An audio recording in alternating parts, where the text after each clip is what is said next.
Hi, and welcome to Hillbilly Handiwork. For people that don't have a pressure tester, this is how you change a radiator hose. You can tell if your hose is bad without a pressure tester. Around the hose, it'll leak out. Like, you'll be able to see it. You can open the hood on your car and see it and see where it's coming from. And if you can't, wipe it all down, drive your car a little bit, come back, raise the hood, let it cool off because it's hot, and run your hands or hold a napkin and run the napkin all over your hoses, and that'll show you. But with my particular hose, you can see that the green is coming out, the antifreeze is coming out of the hose. You can see where it's coming out of, and it was just more of a seeping, but it's definitely got my attention now. I can smell it, so I'm going to change it. The other way to tell if your hose is bad is you just squeeze it. Now, if you can squeeze it and it's really easy to squeeze, then it needs changed. So it's cold outside. I've run out of time today, so we're going to do it in the dark. Yeah, watch this hillbilly go. I've got a lamp out there. So here's the stuff that I need. You've got your pan here. You're going to put that underneath to catch the antifreeze that is going to come out of your car. My antifreeze is brand new that's in there anyway, so I'm just going to use this. See, it has a screen in there, and I'm going to use that to dump the antifreeze back in the coolant jug. When I'm done, I'm going to use this pair of pliers to get the clamps, and I'm going to use a flathead screwdriver if I need help getting that hose off, if it just doesn't pull off. The other videos had fancy tools and stuff. We don't have that. We're going to do it this way. Also, you'll want a pair of gloves, such as these, where they have the black ones at the auto parts store, whatever works.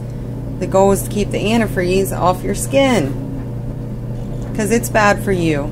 It's bad for your animals. It will kill your animals. They will drink it and they will die. So you might want to keep that in mind while you're beginning to work on the car. It's freezing out, so I'm going to put those on right before I go to take these hoses off. Sometimes your tools consist of a kitchen knife because people that made Pontiac are assholes.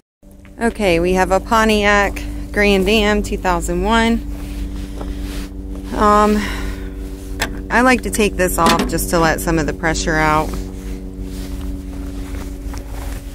because your coolant travels through all of these little hoses. Earlier, if you remember, I was talking about if you just look at your hose. So, in looking at your hose, a lot of times you can see where the coolant's getting out. The car's been sitting all day, so it's not as evident now as it was before. Also, it's cold. It doesn't take anything for me to squeeze this. So I know that this hose is done, besides the fact that it's leaking. Also that I can squeeze it and it doesn't take any effort at all.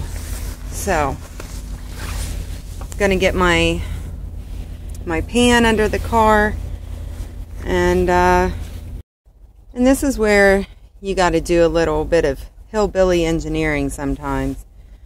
Kitchen knife and that hose. I know you can't really see down in there, but like I said, I'm not even sure I could get that clamp with the car on a jack without taking like all of that off that you can't see because it's dark. But what that'll do is it'll at least let me get the pliers down in there and get a hold of that clamp. I couldn't get a hold of it because the hose was in the way, and taking me in at an angle. So, like I said, hillbilly engineering. Chop it off first, then get the clamp off. It's not like you're ever going to use the hose anyway. Sometimes it does take a woman's touch. I took this bread knife and I cut this hose off. Look at that. It is amazing. And then you can just reach down here and pull that right off. Well, maybe. But in a moment, when I have an extra hand, I'll pull that off. But now the hose isn't in the way, because see, it was right there.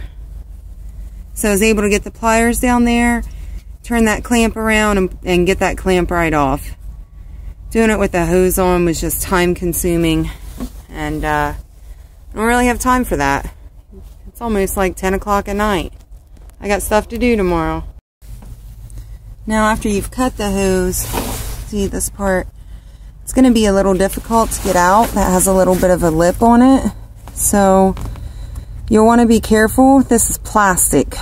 So sometimes people break this when they're trying to get it off. I had to replace the whole radiator in my Nissan because somebody tightened the clamp down too tight and it snapped it off. So you want to be careful. If you put both hands down in there and just work it off, it'll come right off.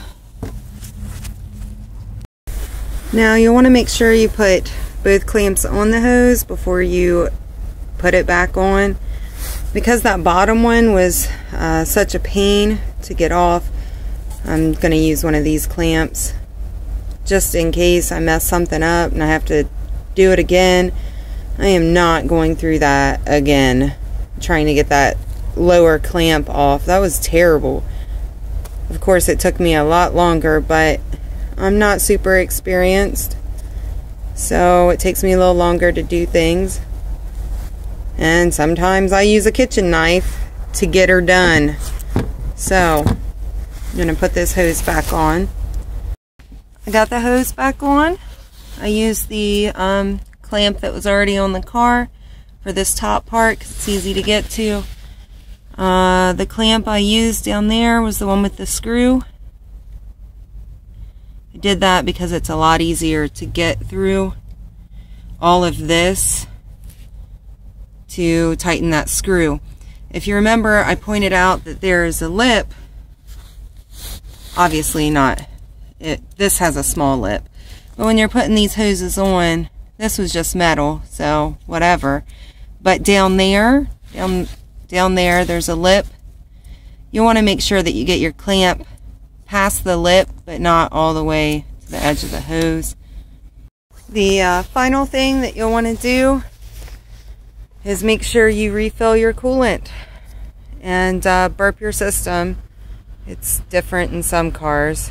I have a older Nissan, and my next experiment with that over there will be to show you how to put a control arm on, a link, an axle, a bearing, and put the tires back on.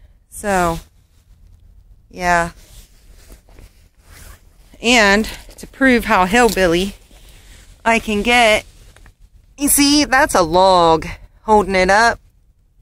A log and a jack stand. Because sometimes that's how I roll. Thanks for watching. I hope I was helpful. Good night.